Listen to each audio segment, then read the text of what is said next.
Football is finally here, and we got some stuff to recap. I was going to do a Week 1 predictions, but I couldn't get around to it.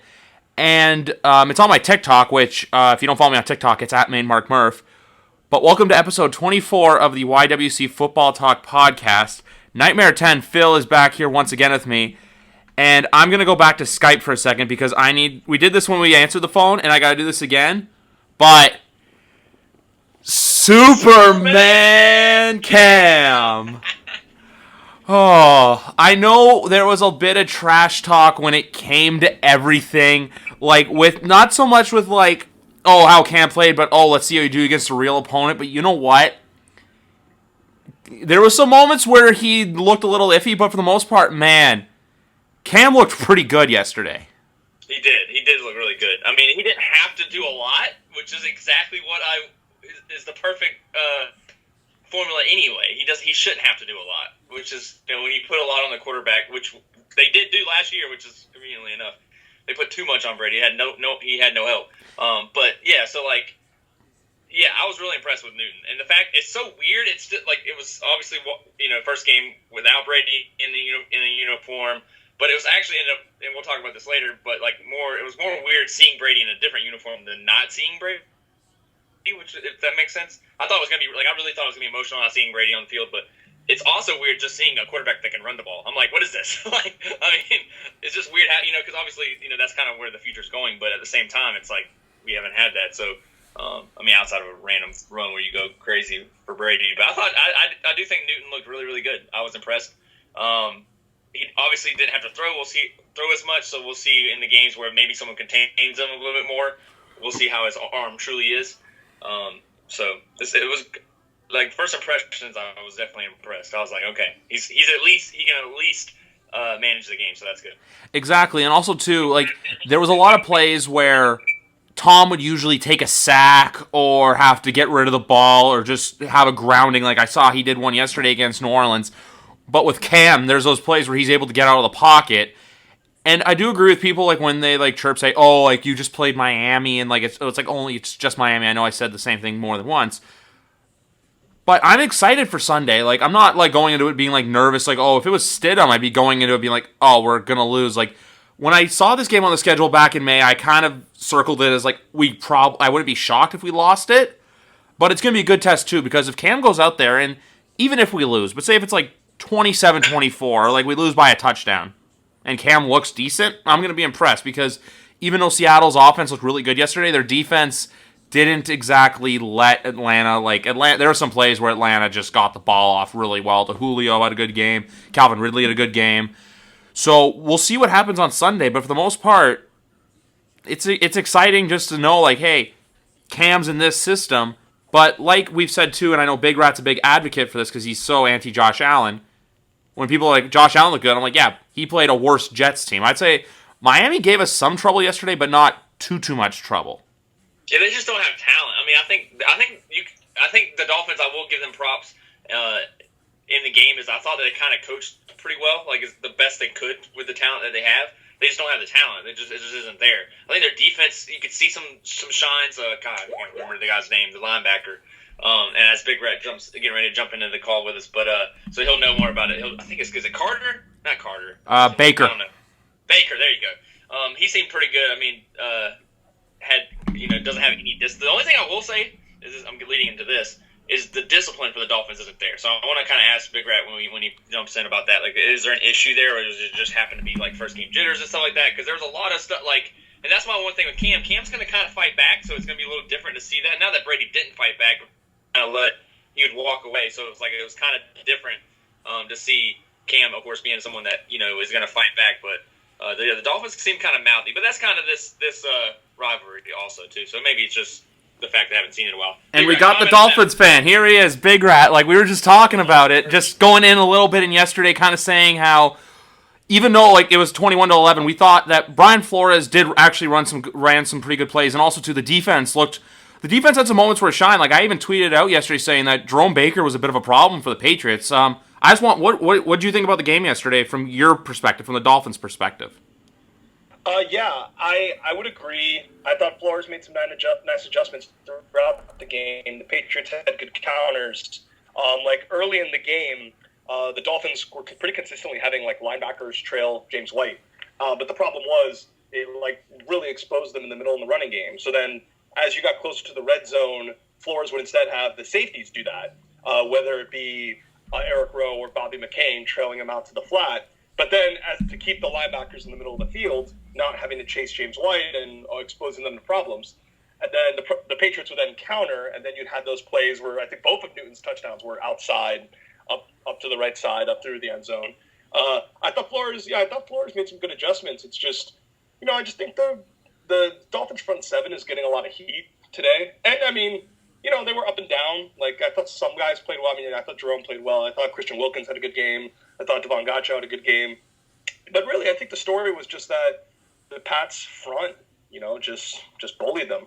And Cam and the running backs were able to get space whenever they wanted, and they just ran the ball really well. The Dolphins made adjustments. They did their best. Like I said, some of the linebackers, some of the D tackles, did a good job contesting, limiting the yards after the catch. But the Patriots deserved to win, I thought, pretty clearly. I mean, they deserved it. They ran the ball very well. They deserved to win. Even though the Dolphins did some good things, Patriots were the better team. The one thing I want to notice, too, on one of the Cam runs, I noticed that the Patriots did this perfectly, where they did a 3 wide receiver set to the left.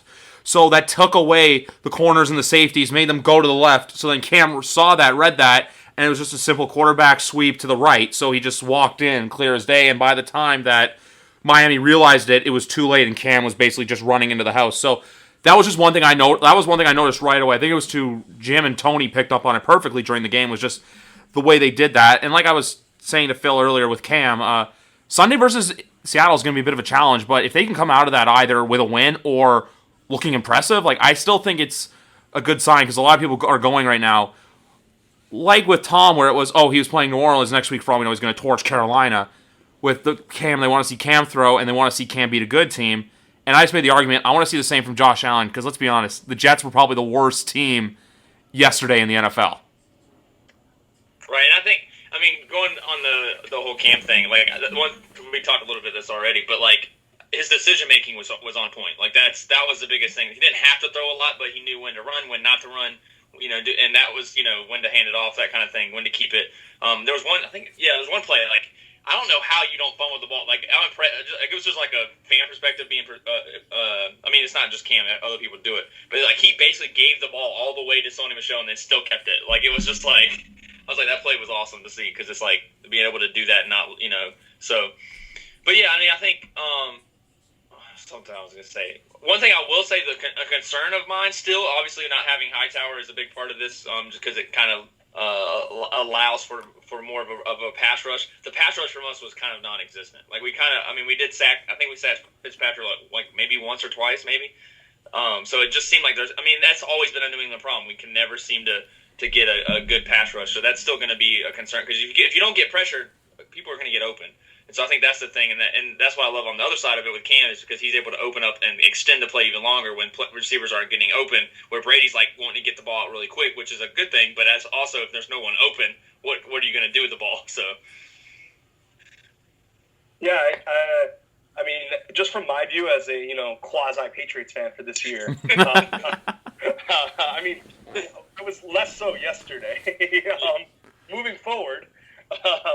Yeah, I agree. I mean, it may not be sexy, but I don't know. I think for the first month, maybe New England fans should be okay with this kind of a model. It's because I get it. You want more downfield throws, you want them to stretch all 3 levels of the field, but do you really want him throwing deep shots to Demir Bird all day? That's exactly right. We don't have the offense to make it a flashy win. These wins aren't going to be this it's there was no need for a 40-point game against the Dolphins, because that's not what we needed to do to win. It's not saying that we wouldn't have scored 40 if we could. I'm just saying it's just that format is just to do what works and stick with it. We don't have the offense, the offensive weapons to go out there and have Cam go nuts with it. But as they grow and as N'Keal Harry decides to hold on to the damn football, but so I mean, yeah, I actually liked. I was big on Harry going in. I liked what I saw from him, up until that point. He's getting good reps with Newton, so I was impressed. I'm just hold on to the ball, even though I hate that rule when it fumbles in the end zone. But still, I think one thing I was escape, like I'll just say, if y'all can escape September, like 2-2 or 3-1, like looking like this, I really don't think that's that bad. It's like like, and then maybe you'll have more explosive plays towards the end of the year as everyone's more comfortable with each other. So. Exactly, and the one thing I want to say too is actually because every week on Sundays I usually just text. There's a buddy of mine I went to high school with who's also a Patriots fan. I just text him the score. I actually said it was going to be 21-10. Like I have a feeling a lot of these games are going to be like the Patriots of November, December, where there's just those like gritty, grind 'em out wins, just like yesterday, 21-11, which is a very obscure score for football, but like just stuff like that, like I could see like a 17-10 somewhere down the road, like stuff like that, like where the defense is still going to bail them out a lot, which. Even though like we're missing guys like Hightower, a guy like Chase Winovich really impressed me yesterday. He played great. I'm glad you mentioned that because he played amazing. Yeah. But I think the true test is we're getting a test early. Seattle, we're going to see that Russell Wilson is balled out at week 1. He's carrying the momentum from last season. They have DK Metcalf. Can Gilmore cover him? You got Lockett. They have more weapons than the Dolphins have on offense. So I think that's going to be a very very good test early on to see how this defense is doing without Hightower and Chris Carson too for Seattle looked fantastic yesterday. Gilmore, another thing, I'm gonna knock on. That's my boy. Gilmore you're too good. You don't need to be like he was like those two PIs were on him. Like that's got beat by Preston twice. He did. He got beat, and I guess better pass interference to get a touchdown, give up a touchdown. But still, it's like both times he kind of looked at you. I'm like, bro, you know what you did. Turn around, look at the ball. Like, but I mean that's fine. I mean that's cornerbacks. I mean Ramsey even did it last night. But I'd say the Ramsey one was probably the worst one. Like if a team knows about either, it's funny. There was a game where there was a blown pass interference call that wasn't called that made them win a game, and now they have a pass interference call that goes in their favor to have them win a game. But at the same time, with that, Dallas had 3 points that gave away, and so guess what? Karma comes back to get you. Like it just does in football. Like you give up 3 points, something's gonna happen in football where you're gonna be like, man, if I had those 3 points right now. And that's exactly what happened to Dallas. Talk about a team, too, that lost some stars. Leighton Vander Esch out 6 to 8 weeks with a broken collarbone. Jarwin done for the season with a torn ACL. Marlon Mack done for the year on Indy with a torn Achilles. It was like my prediction, unfortunately, came true where we lost two pretty big, I wouldn't say pretty big, but I'd say two relevant stars. Yes.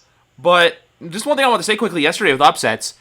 Can we just all come together and admit that DeAndre Hopkins probably had the biggest fuck you performance yesterday, giving that middle finger straight to the Houston Texans, having a career day, and Arizona actually looked pretty good against San Francisco. Really good. Kyler Murray looked. I mean, I only got to see highlights. I didn't get to watch that game, but he looked. From all the highlights I saw, he looked great. Yeah, no, it was surprising he was able to do that week 1. It's like I think we all knew that game could come. But especially against the defending NFC champion. Like that defense was no joke last year. So that was that's everybody talked about Jimmy G apparently didn't play well. I didn't, like I said, I didn't watch enough to know. But so it's that's the Niners. I mean, it's week 1. Week 1 overreactions are Jimmy G and the Niners done. Like that's, but I mean they'll be fine. Yeah. But Arizona's here to play. Yeah, that could be a very good division this year. I watched a bit of this game yesterday, and from what I noticed.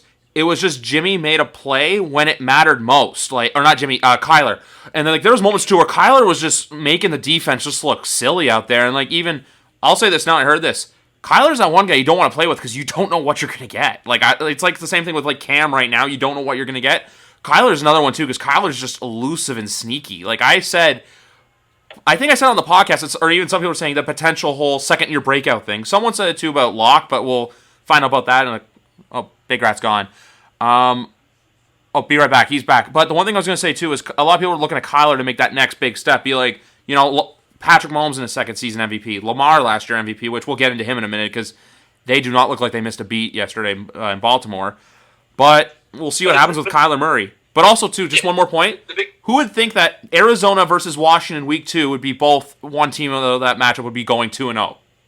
Right, that's correct. Yeah, exactly. And that's gonna be a good test for Kyler Murray because that Washington D line. I mean, obviously they played a weak Eagles O line that on Sunday, but still, that D line looks legit. Chase Young looks which we already knew Chase Young was going to be a beast, but Kerrigan. I mean, that D line is good. Yeah, and Kerrigan too now has. Kyler Murray was making good. Like I said, I only got to see mainly highlights, but it seemed like to me Kyler Murray is playing smart. Not only is he really talented, but he's playing smart. He's choosing the perfect times to run. When he broke out that big long one, so I think that's good. That's an early start. I mean, Arizona's defense is no joke either. So it's with my boy Chandler Jones. So.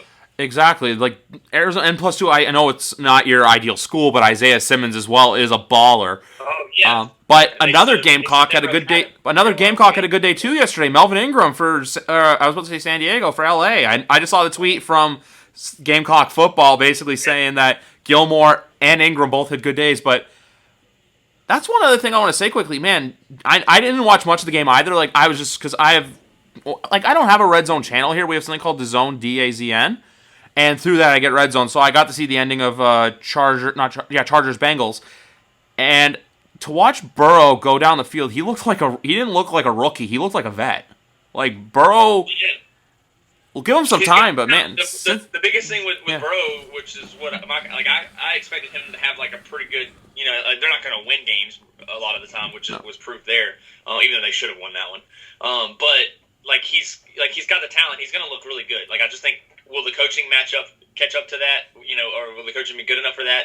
And then also, just the talent around him, the defense as well. So offense, he's got weapons. So I didn't see the T Higgins do anything. I'll look up his stat line right now, but from what I know, no. That's one thing I meant to look for, but it's all good. That's what we're here for, guys. We just look up stats on the fly because you know what? That's our style. And Big Rat's back, as we're just talking quickly about. It's unfortunate that Burrow lost the game the way he did, but. I was saying to Phil, he looked like a vet out there. He didn't look like a rookie. And just looking at Higgins quickly for Phil, Higgins. While Griff looks that up, I don't think he. I don't really see his stats on here, so I don't really think he did a whole lot yesterday. But he must have. He looked good. They're still working him in the offense, I'm sure. But the only thing I gotta say is I don't know which was worse. Or you know what I love? I'm going off track here. I love how Bears fans go from saying, fuck you, Mitch Trubisky, we want you benched, to we love you being down. The Lions just find, there's certain teams who find, weird ways to lose. The Lions just, I don't know how you could be, sorry to the Motor City Marks, I don't know how you could be a Lions fan, because one week they'll, lose this way, and then the next week, they'll just, rip your heart out one week, and then the next week they just put it back in, and then they rip it right back out.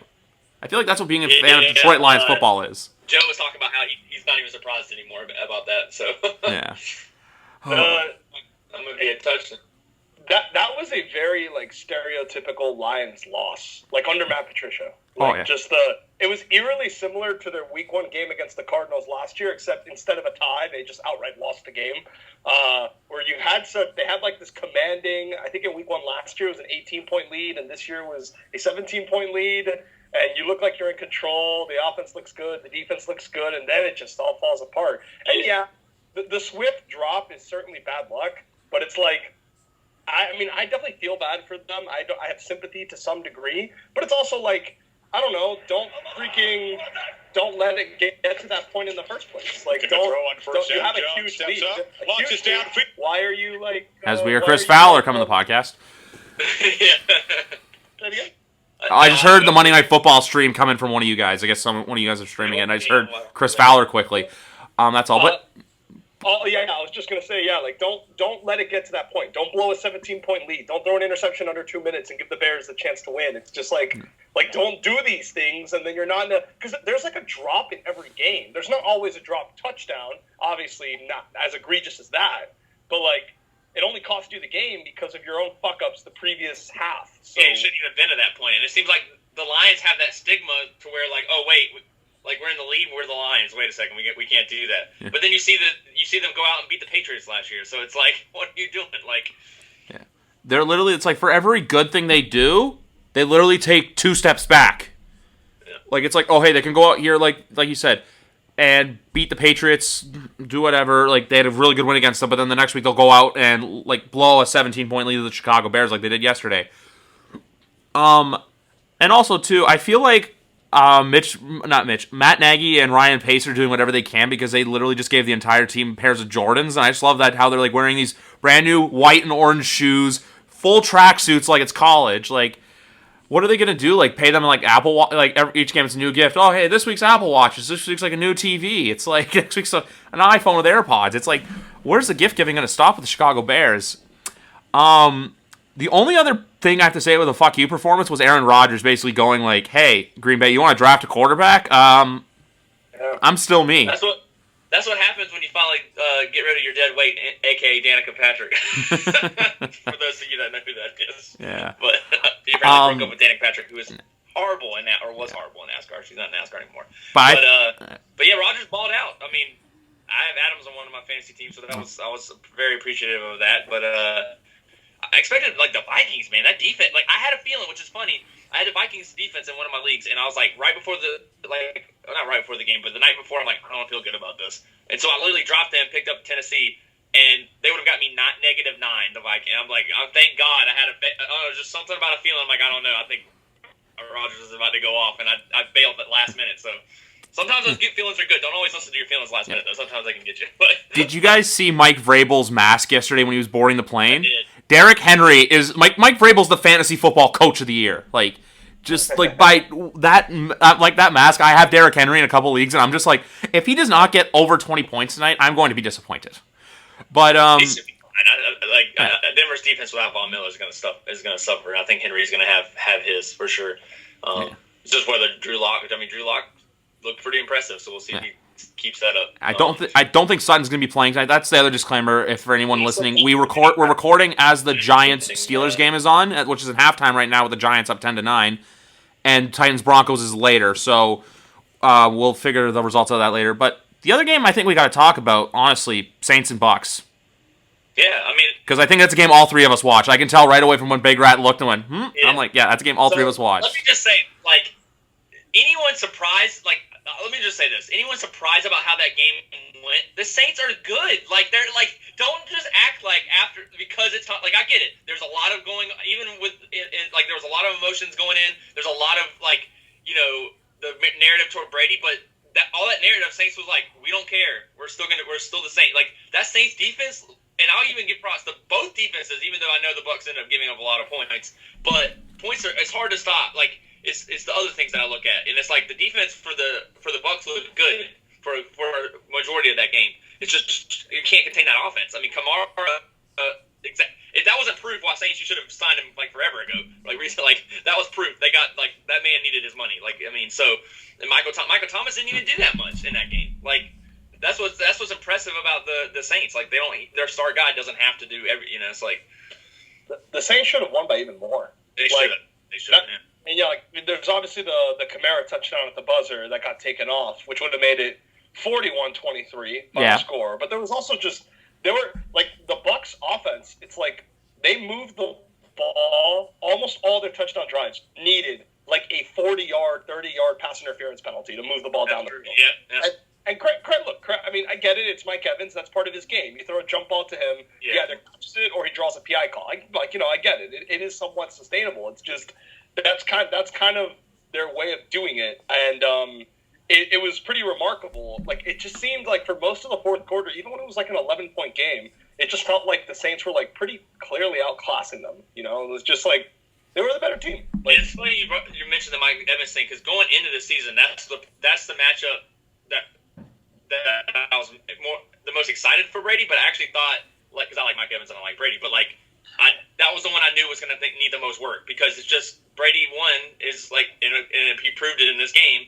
His deep ball is just not the same, and so like Mike Evans, that's your guy. So if you can get him, like Big Rat was saying, if you can get it close, then you might can get a PI or he might can make a play and get it. But it's like that chemistry is going to take several games to get there. Whereas you guys like what's the guy's name? Scotty? Is it Scotty? Scotty Miller's going to be a fantasy beast. Justin Watson. Godwin. I knew Godwin was going to be what was going to be. I had no worries there. I just thought that it was good to see that. I knew that with Evans. And but one thing I'll say is the one concern that everyone had about the Bucs is already showing early. That offensive line is not playing good. Like obviously it was one man. The one guy got turnstile. One man is all it takes. Like that was the key. Like if the offensive line's not good, Brady it doesn't matter how quick he can get it out, You are strong as your weakest link. He was getting owned. Like Cameron Jordan was having lunch. like in dinner all at once. Like Cameron Jordan had his way with Smith, I believe his name is. So that's a problem. Like you got if you got to move them, you got to do something. Like, but that's the things that you work out through the early of the season. I'm not going to overreact. Like anyone saying, see, I knew the people overhyped the Bucs. Like, yeah, there was probably some overhype, but no one overhyped them over the Saints. I don't think I ever heard anyone say that they were gonna like be better than the Saints at the end of the year. I didn't hear that from anybody. So it was like, okay, we saw what we thought we were gonna see. So now we'll see next week when they play a team they should easily beat in the Panthers. So, which who knows? I don't know. The Panthers are still. I mean, the Panthers played well against the Raiders as much as they could. The Panthers are going to be that team, but just on a note quickly, I think the Panthers are going to be that team where it's like they're going to shit disturb a lot of people. Like, I think Matt Rule's not going in there being like, oh, hey, we know we're rebuilding, but we're not going down without a fight. Like, that's what they did yesterday against the Raiders. So, honestly, it would not shock me if the Bucs win that game, but it's close. It would not shock me, or if it's like close for like it's close for like 80%, and then you see Tampa pull away. But even yesterday too, like Gronk was quiet. Like you saw, I don't know even that too, but I feel like as well. I feel like Arians had a leash on Brady. Like, am I the only one who thought that? Where he like with a lot of the run plays and stuff? No, I'm saying that Brady, like just in general, that he had a leash on, like where it was. You knew Brady could do more, but then Arians, I feel like, was being very restrictive, who also looked like an idiot wearing those Oakleys inside the Superdome. Their run-to-pass ratio was very run-heavy, or at least more run-heavy than it usually is under Bruce Arians. Like, yeah. This is usually like the first or second heaviest pass team in the league. Yeah. And they were running runs and passes at like a 50-50 clip at one point during the game. So to that level, yeah, they were kind of restraining the game a little bit. I thought it was interesting in the presser, the first Brady's interceptions. So the second one, the pick six, the pick six to Jenkins. Yeah. That just may be a play they have to take out of the playbook. Like, that's a hard throw. That's on the far hash outside the numbers. I just don't know if 43-year-old Brady can make that throw anymore. Not against a quarterback that's one of the best in the league. Like Jenkins made that's I saw that play and I'm like, Brady, there's no way that receiver's gonna be like that. Like Jenkins is dying for that play. Like that's just a play that should have never happened. I agree with that. If you watch Matt Schaub, back like when me, Phil, and Marquis, Laundry Matt, the 2013 Matt Schaub season that got him finally benched as the starter in Houston. Go watch like the first play of the game against the 49ers where he threw another pick six to extend his streak of like most games with a pick six. And it was the very same play. Far hash outside the numbers, takes it to the house. It's just the hardest. The first pick, I think Troy Aikman, like on the broadcast, was like, "Oh, miscommunication. Oh, like Mike Evans made a mistake." Apparently, in the press conference, Bruce Arians actually said that it was Brady's fault. Yeah, he said he overthrew. Yeah. I heard the same thing. And I thought, actually, when I saw it, I said Brady clearly overthrew him. Like he overthrew him. That's the first thing I saw when I saw it. Like, yeah, there was probably some miscommunication involved in that, but still, it was more of Brady couldn't get him anywhere near him. Like, that's one thing I got to wonder, too, is how is Brady going to handle, because he's used to being called out by Bill in the film room where it's private and no one knows it. I got to wonder how him and his ego are going to handle being called out publicly by your head coach, because that's something he's not used to. That's very interesting. Yeah, but even, too, though, like, for everyone saying, like, the whole Mike Evans thing as well, like, someone was, like, just asking about fantasy, like, oh, I took Mike Evans, he's going to be Brady's biggest target. I'm like, no, he's not. It's going to be Chris Godwin, because Chris Godwin's that guy can catch like a 10 to 15 yard pass and then take it down for an extra 20 yards or so. There's going to be those occasional lobs to Mike Evans, but for now, there's going to be some miscommunications. Like the first one, too, you could say it's on either guy, but the fact that whether if it's Evans didn't run the right route or Brady overthrew it, it's just at the end of the day, man, Jameis Winston seeing his former team's new quarterback throw a pick six must have just been on the sidelines being like, man, that was me once. Like, feels good not to be me. Exactly. As of now, Jameis Winston, as a Buccaneer last year, he averaged 1.9 interceptions per game.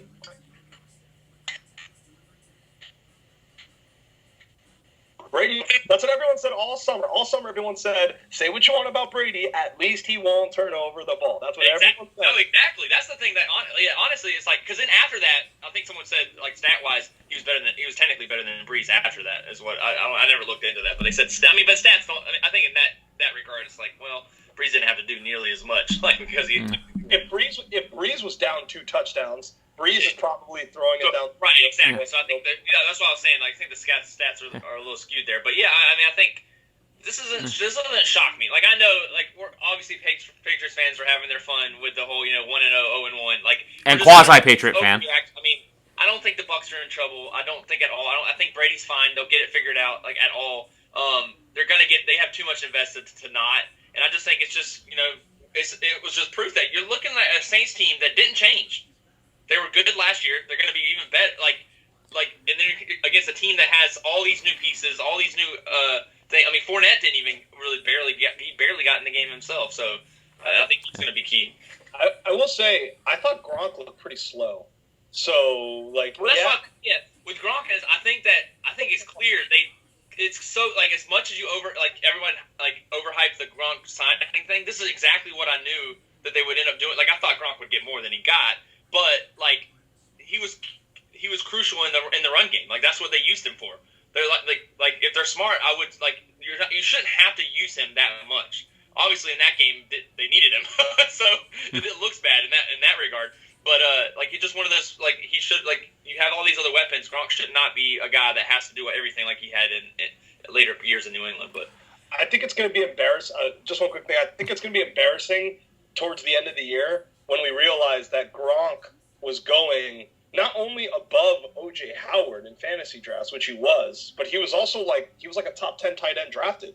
And I mean, I'm not shitting on Gronk. I like Gronk. It's just, I don't know. I think I of the two, OJ's the one who looked like he had a little more juice when it comes to fantasy play. OJ did look good, and I think OJ did look good. And I actually made I have in one league I ended up because you can actually take two start a tight. I think you can start a tight end in the flex. So I actually ended up drafting Hayden Hurst, and I got Gronk later on in a couple of rounds just to see just in case Gronk was good. I wanted to be able to, I could play 2 tight ends. I ended up deciding to play Gronk instead of Hayden Hurst, and that bit me in the butt. So I was one person. I just thought, because I thought if anyone that Brady's going to get a touchdown with, that's what I thought. I didn't think Gronk was going to get a lot of points, but I thought it was almost like a guarantee he's going to get a Gronk touchdown, even in garbage time. He didn't get it. So I was like, okay, well.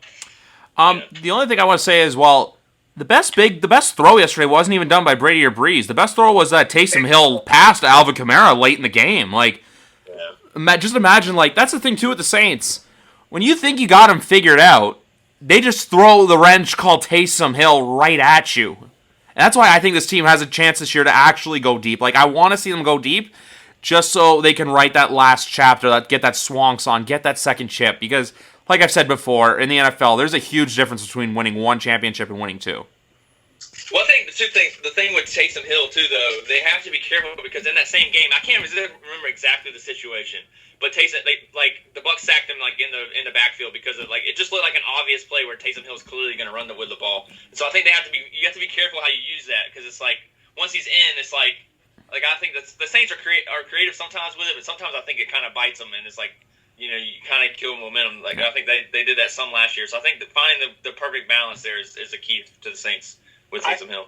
I think it's kind of what you guys said. It's I think it's going to be different this year. I don't think it's going to be. They gave Taysom Hill $21 million over 2 years. Yep. Yeah. I get the sense that he's going to play more than we think. Maybe Sean. This would be a very Sean Payton thing to do to college style legit 2 quarterback offense, but. I don't know. I think he's going to be involved. He's young. He's got he's not young, but he's got juice, and he's got a lot of athleticism to him, even though he's 30. And that was one of my takeaways. I don't think that number's going to go up this year. I'm not saying he'll equal Breeze or be more than Breeze. No, but I think he's going to play more than people think. Also, what are your thoughts? So this broke before early Sunday, or I think it was early Sunday. I think it was before the game, but that. The Saints were strongly considering going after Brady if Breeze ended up taking that TV deal. What do you guys think about the fact that they were going to go after Brady? Unlike him going to Tampa, I'd probably be wearing a black and gold Tom Brady jersey right now. And I think he takes that Saints job too. I think that I don't know how you could. I don't think he Michael Thomas. Come on, that's yeah. So, but anyways, I just thought that was intriguing that the Saints. Which what do you do? If Breeze is retiring, why not go after him? Sorry, guys, if you hear a ringing in the background. My home, someone's actually calling my home phone, but it's probably a scam or some random number, or telemarketer. Sorry about that. But no, that was very interesting. Like, and even two people were saying to me, like, "Oh, how could you hate on him?" Like, because I sent out, if you don't follow me on Twitter at Mr. Griff B, cheap plug, I know. I just tweeted out Cam 1-0, Tom 1-0 with an emoji of the guy just shrugging his shoulders, and I did that just to be like a troll, being like it just shocks me that Cam has been in the organization for only 2 months and looks like he had a full off season with them. Meanwhile, Tom, who's been with them.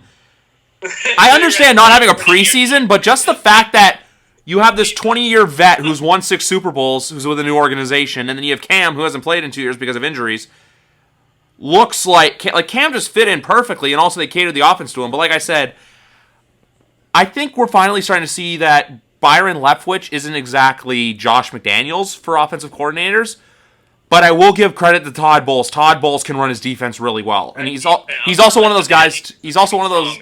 Pardon me? I think that defense showed some good things. I think they're going to be stronger as the year goes by. Murphy, they were good last year. I mean, they were 7-9 with how horrible James Winston was. So Antoine Winfield and Murphy Bunting really impressed me on their secondary, because with their defense, the secondary is the one position that really is a bit of the concern for me, just because obviously they have a good front seven, but the secondary is younger, and they gave up Hargraves last year because of behavioral issues, but even though he's a top sack DB in the league. That's the only other thing I have to say.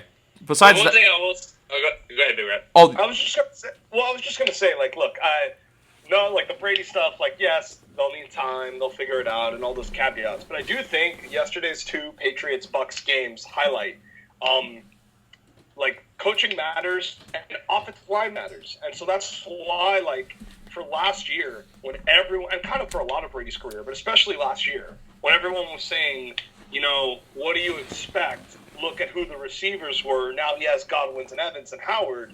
It's like, that is a part of the story. That is not the story. And yes, he upgraded at receiver. He also downgraded at offensive line and downgraded at coaching. And that matters. That matters that Cam with no receiver is good. Yeah. And I think, and to Griff's point about the whole memeing thing, like, I'm not gonna lie, I'll laugh, I thought it was hilarious, the meme of Brady on the sidelines, going "Oh, I made a huge mistake." Yeah. But it's early. It's just fun. What do you expect Patriots fans to do? But I went into that game. I didn't watch that game wanting Tom Brady to fail. I wanted him to succeed. So don't think that I went into that game. I really wanted to go into that game and see Brady ball out. But it's because I am a huge fan of his. But at the same time, it just it does show a lot that. Okay, grass isn't always greener on the other side, but it's still week 1. Let's not forget that. It's still week 1. Let's not overreact. Week 6, if we're still seeing a struggling Tom Brady, then it might be a problem. But and especially, too, because their schedule, they play, teams like Green Bay. He's got to play Mahomes this year. When you play teams like that... You don't win games on paper. No. I'm just saying this... That in a nutshell, like Big Red said. Everything matters. You have to execute everything. Because next week, if they play Carolina and... they don't beat Carolina significantly, you're going to get those people still making those questions. Or say if Brady has a questionable play here or there, it's a matter of, when's he going to figure it out? And then Denver, who's still got a pretty good defense, even though they unfortunately lost Von Miller for the season. But like I said, too, when he's got to play Aaron Rodgers, when he's got to play Patrick Mahomes, and because that Kansas City defense is nothing to laugh at anymore. That's one of the best defenses in the league. As I think, Big Rat's frozen on me, but Phil, are you still there? Yeah. Okay. I'm still here. He's frozen. But that's the thing too. Is I want to see him against his video. Yeah, I think he's coming back. He's back. Sorry, he froze. I want to see when he plays those good top tier other Super Bowl contender teams when it's later in the season, or even the rematch against New Orleans. I think it's week 8 or 9. I want to see what they look like then. I just want to say. Here, after the Panthers, I agree about the Panthers. It's as close to a must-win. A must-win in week 2 is too exaggerated, I know. But, right. I mean, it's the yeah. This is probably the lightest game in their schedule. It's no disrespect to the Panthers. It's just, literally, here are the 4 defenses they face after next week. Broncos, Chargers, Bears, and Packers. It's there's no gimmies there. The Bears also, too, is on a short week. That's Thursday Night Football. In Chicago. Yeah, in Chicago. So that's the other thing, too. Traveling, and that's not a close distance to travel either, going from Florida to Illinois. That is pretty far. Yeah, they got some stuff to work through. I do think, I kind of foresee this week as being the week where, like, it's like, okay, you know, they put up like 28 points and they look good and they win solidly, and everyone's like, okay, calm down. And then the next week when they play the Broncos in Mile High, at least like they might like win the game, but the offense might not look as good. And also because that's such a tough place to play. And also too, Brady hasn't exactly put up, even with New England, he always struggled in Denver. There's only like a handful of games, like one was Tebow in 2011, and then one was when they went there in 2017 when the Broncos were bad. But every time he played Peyton Manning in Denver, playoffs included, he did not win. Yeah. Like I said, I think this is. I still think this still says more about the Saints than it does the Bucs. I think the Saints are just really good. Oh, they are 100%.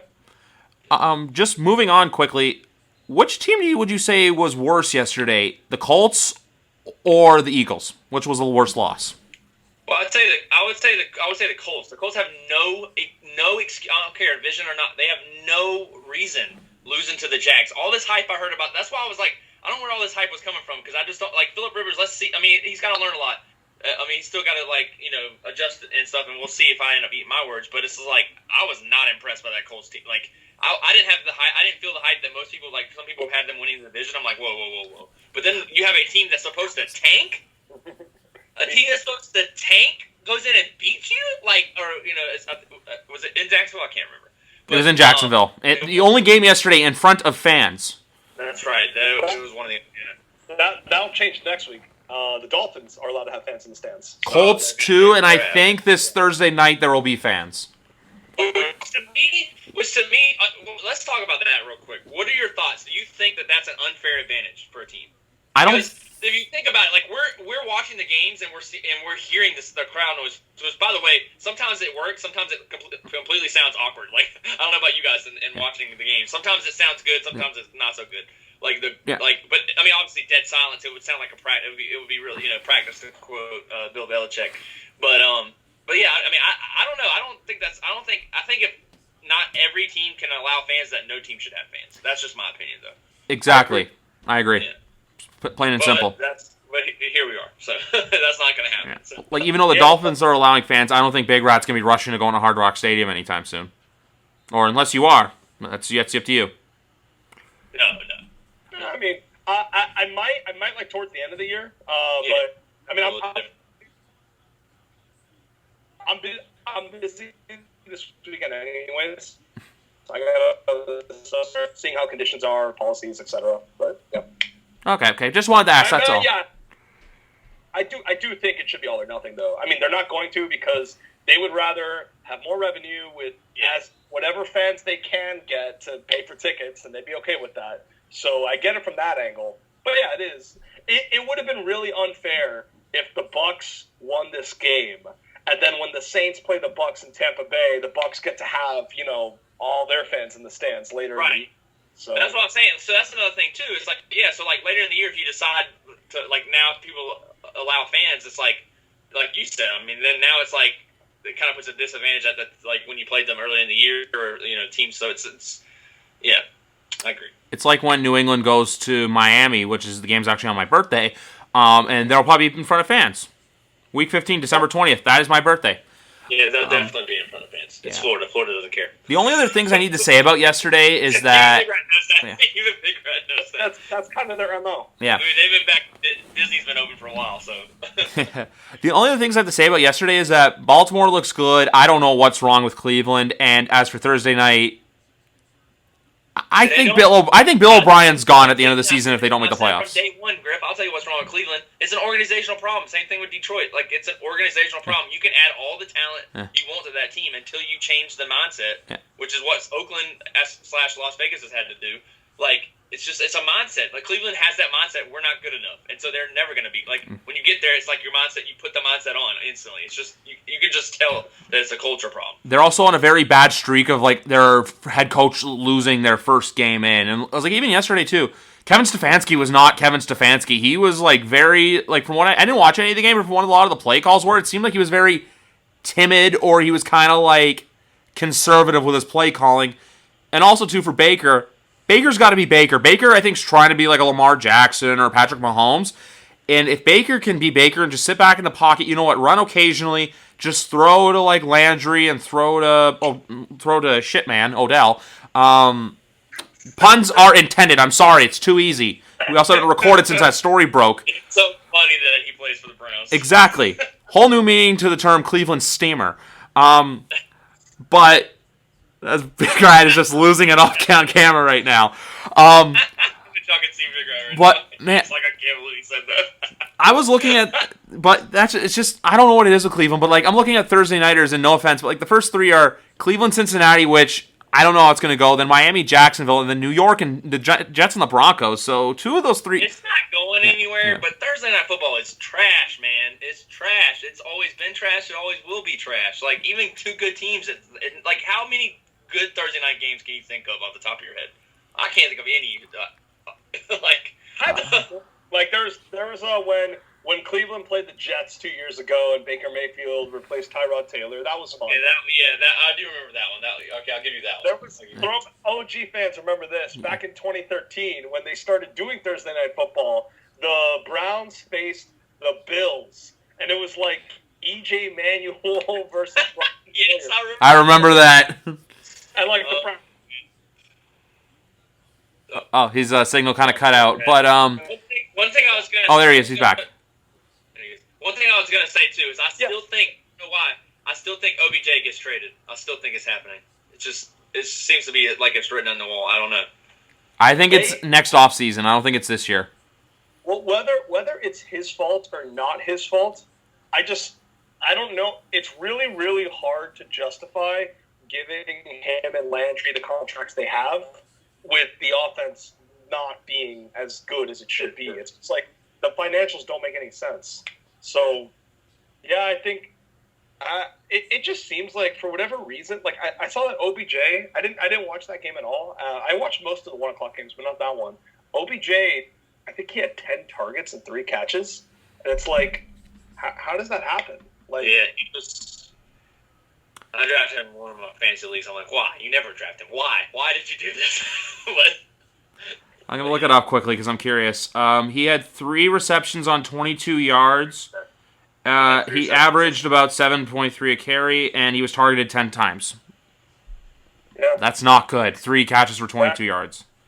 How, like, is he just not the same? Is Baker just so inaccurate? Like, I just don't know what it is. Let me tell you, the Baker thing is becoming a real problem. Like, I don't want to overreact. It was the Ravens on the road. Like, it was literally as brutal of a matchup as you can get. But I feel like we all kind of entered this season thinking it can go one way or the other. Like, is he the guy we saw his first year? Is he the guy we saw last year? The early indications aren't great. Like, if they're bad this year, and I only say that not because I'm giving up on them, just because they're the Browns and the expectation should be that they win less than 6 or 7 games because that's just who they are until they prove otherwise. It does kind of put them in an interesting spot because after that third year, that's when the extensions start coming in. This is when Deshaun and Mahomes got extended. You know, next year, all those guys, Baker, Josh Allen, Darnold, it's gonna. Like, at least if you're the Bills and Josh Allen, and it's like, okay, we don't know yet, but, like, we're picking 20th in the draft. Well, I think they're going to be picking, like, 12th.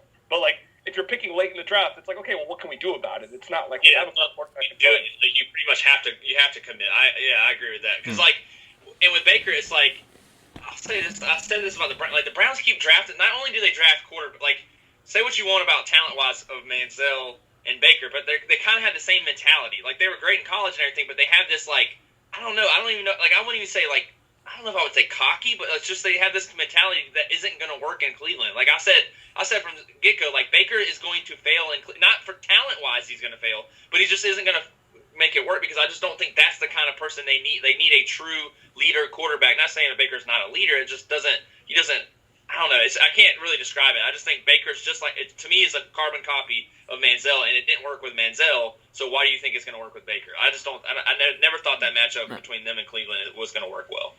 But and I'll say this. Somewhere right now, Trevor Lawrence is on his knees begging the Browns to win games because he does not want to – I would not want to go there. I would just be like, nah, I'm good. The way he looked yesterday, the Jet fans better be hoping that they tank because – like I said yesterday, Darnold did not look good yesterday, and I know. I saw one wide open Crowder. The team in general, like, I don't know how you justify Adam Gase keeping his job after this season. We'll see where they. Well, it depends on. Still early. Long season.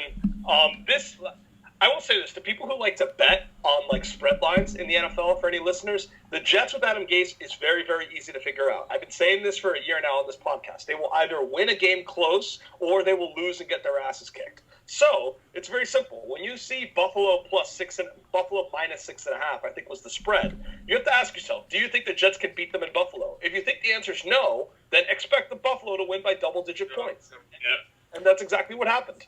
Like, similarly, last year, I've told the story before on the podcast, I helped one of my biggest wins in gambling was Week 16. They faced the Steelers at home, and the Steelers were like 5-point favorites. And I was like, well, this doesn't make sense. You either blow out the Jets or you lose close. And do I think the Steelers with Duck Hodges can blow out the Jets? No. So I'm like, yeah, I think the Jets are just going to beat them. Like, even though the Jets aren't that good, I think they're just going to win. And that's what happened. They beat them at home and kind of ended their season. So... like, that's how you figure them out. And also, too, if you're the Jets, you get a very welcome present in a very pissed-off San Francisco 49er team coming to town this coming Sunday. And just looking at the spreads quickly, the Jets are San Francisco's a 6.5-point favorite. I'll take San Francisco to cover. Yeah, it's either, I would say you either pick San Francisco to cover and they'll win by double digits, or if you think the Jets are going to cover, don't bet on the Jets to cover. Bet on the Jets' money line to pull the upset and win a close game. Because if there's no way the game is, I can't see like San Francisco winning by 3. I don't think that's on the table here. It's Jets by 3 or San Francisco by 10, 5, double digits. Like the story of Patriots Jets for the last 10 years has been either a close. Like, exonerate Gase because he didn't have a good. I was just going to say very quickly. A lot of that seemed like Darnold's fault. Like, it was bad. Like, he was just missing throws. Like, that his offensive line looked shaky. Daniel Jones just threw a pick. He comes out, he's drawn out, and then, like, literally has an open throw and takes a sack. Like, he had all day to at least throw it away, and then Crowder's wide open. Like, I just watched the play today. They re-showed it, and it's like, what are you doing? Like, that's like, you should, like, okay, first year stuff maybe, but like, come on, bro. Like, you should make that, at least get it close to him. Like, you just take the sack there was horrible. I'm just looking here at spreads quickly. One I would take to cover, I would take the Panthers. The Bucs are an 8-point favorite. I think there's a chance the Panthers could cover.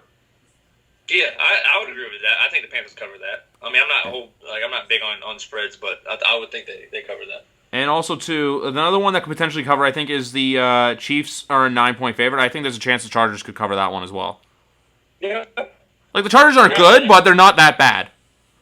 Their defense is good, though. Yes. I'll say that. They played a good. I mean, Tyrod was, at times tough to watch. In terms of like funness, like their offense just wasn't that fluid. But like their defense showed up. Like I know it's the Bengals. It's a rookie quarterback with a bad offensive line, but still, I thought their defense was consistently getting pressure. They were a fun watch. But even Daniel Jones just made an awful throw in the end zone, intercepted. Just stood down there. Yeah, awful throw. Like, why are you making that throw? I was just applauding him early in the game too. Now he's making some dumb throws. Yeah, like even to Tyrod Taylor, 16 for 30 with 208 yards, and then Burrow was 23 for 36 with 193 and a pick with a 66.1 QBR. Like, for what Burrow, like when I said earlier he didn't look like a rookie, he looked like a veteran, like Burrow's going to be exciting to watch, but they're just not going to win that many football games. It's as simple as that. They just still have to add a bunch of pieces in, so we'll see. But at least if you're a Bengals fan, there's like, it's like Miami this year. There's hope towards the future. Like 2020 can be a write-off, but the thing is, you have the talent at quarterback. Okay, now you need to build around him. You need to make sure he has a defense. You need to make sure the coaching's there. So, if I could say on Miami, because I haven't gotten to talk about them yet, because I need to yell at them a little bit. Go ahead. So, yes, looking towards the future. You're right on that. It is about the future. Don't overrate this year and these circumstances, etc. So, for all the people who've listened to me come on this show and talking about this Dolphins team, I've been saying for a long time, I think this is the worst team in the division. Yes, even worse than the Jets. I know the Jets are everyone's punching bag and all this and that. But the Dolphins defense is just not ready yet, and I've been saying it all summer. And I think they were getting a little too much hype because of that Week 17 win when they weren't quite there yet. I think expecting a Ryan Fitzpatrick, Chan Gailey team to win 9 through 10 games is asinine in 2020. Maybe their path to contention is like Tua comes off the bench and he has like a 2012 Russell Wilson like rookie season. And if that all means, absent that, even though I thought Flores like did a decent job and Jerome Baker did a good game and Wilkins and Godchaux a good game, I thought the offense was quite bad. I thought Fitzpatrick was terrible. The receivers were quite bad. There was very little separation throughout the game. DP got hurt. Preston was able to draw the DPI calls on Gilmore, but wasn't really able to separate himself a whole lot throughout the game. I don't know why they didn't get Jakeem Grant more involved. He's kind of their speedster spark plug who can beat man coverage that the Patriots use a lot of. He should have been more of an emphasis in the passing game than he was. The offensive line looked okay. But I also, like, not to dig sand in the wound on this, although not too much sand. You guys won. You're feeling good. Patriots D-line is not exactly the most intimidating test. So next week they play Buffalo, and I would like to see that, to see, like, if this offensive – they're starting, for those that don't know, they're starting 2 rookies in the offensive line. They're not just starting their first-round pick, Austin Jackson, at left tackle. They're starting their 4th-round pick, Solomon Kinley, at right guard. Starting, like in the COVID offseason, a 4th-round pick. Wow. And they're playing Ted Karras at center. Ted Karras, who replaced freaking David Andrews last year, and some Patriots fans weren't a big fan of him. Eric Flowers is their best and most reliable offensive lineman at left guard. That's not a good thing. So it's sketchy. I mean, good on them for playing decently yesterday, but as long as Fitz is in there, I just don't see a lot of potential for this team. I think that every time, like, Fitz, like, hats off to him. He managed the bad situation last year. He made the season fun for the fan base. He made it manageable to watch and sit through. He gave us some fun games and fun moments. So for that, thank you for your services. But now that the standards are raised and it's no longer about tanking, it's like, I mean, every quarterback they play is going to have a quarterback advantage on Fitz for the most part, with a few exceptions. So, yeah, I'm kind of – I did not think he played well. I did not think the offense played well. My hope is that I also don't want to put Tua in right away. I want to give him more time. I don't want to start him against the Bills defense. I don't want to start him Thursday night on the road at Jacksonville in front of fans. I'd rather not be his first start. The week after, when they play the Chargers, maybe we can talk about that. Or my bad, I think it's the week after that where they play the Chargers, week 5. But play the Seahawks week 4. There's no need to throw him out there right now. Like, there's just no need to do that. One thing I will say, Big Red, it didn't seem like they used him a lot, but like the little bit I got to see of him, your tight end, I can't pronounce his name, but your tight end, yeah, he seemed like he could, like, they should really use him more. Like, he seemed like I think the 1 or 2 plays I saw him do, like, he seemed good. Yeah, he did. Just quick clarification: the Chargers is actually week 7. So okay. Then, or the Seahawks week 4. I think it is the Seahawks week 4. Yeah. So the Gesicki is good. He drew the DPI call. I think that was Terrence Brooks. It was Brooks. Yeah. C. Jackson. Yeah. He is good. He's going to be more involved. I mean, he was very explosive in December. He was in that game against the Bengals last year. And in the game, too, against New England, the famous Week 17 game, he had a few significant plays. Just looking at the schedule, you guys go home to Seattle, at Denver, at San Francisco, at Denver, and then, I believe, the Chargers. Yeah, so I would either do home to Seattle or home to Chargers. And I know the Chargers is not an ideal defense to play against, but I do not want to start them on the road in either of those games. And those are both pretty intimidating fronts. Those are pretty tough places to play, so I'd rather not. So I'm just going to stick with that. But I thought, yeah, I mean, realistically, like, the Dolphins fought, but, like, N'Keal Harry doesn't fuck up. The Patriots are up 21-3. That's right. Yeah. And, like, the Dolphins, they probably could have scored a touchdown towards the end to make it 21-11 anyways, you know. But, yeah, I mean, I thought they did not look that great offensively. Defensively, despite getting gashed on the ground, like, they made adjustments. They were hustling. They had some wild plays here and there. So hopefully, let's just see if they play better this week. I really want this win. I personally don't care that much about the season. They can go 5-11. It really won't bother me. It won't change my trajectory of the future. It won't change anything. In fact, it will just mean we get a better draft pick. So that's cool with me too. But this game I want. I'm so tired of Josh Allen kicking the Dolphins' ass. Josh Allen has played the Dolphins 4 times. They're seriously like maybe the 4 best games of his career. I'm not even exaggerating. Even when he was a rookie. When he was a rookie, his 2 best games by far were both against the Dolphins. And I'm sick and tired of that. I'm sick and tired of watching him gash up this team. And then other smarter teams like your Patriots, they know how to make him have a bad game. Like, why can't we ever do it? Like, if we are supposed to have the same Patriots defensive mentality, so yeah, this week is important to me. The rest of the season, I'm up and down about. I care about the division games. I care about winning this week. And then I'll obviously care when Tua is in the lineup. And that is a when. There's no chance Fitz will start all 16 games. Oh, yeah, there's no chance, isn't it? No, not a chance. I just love to how with the Bills and Dolphins that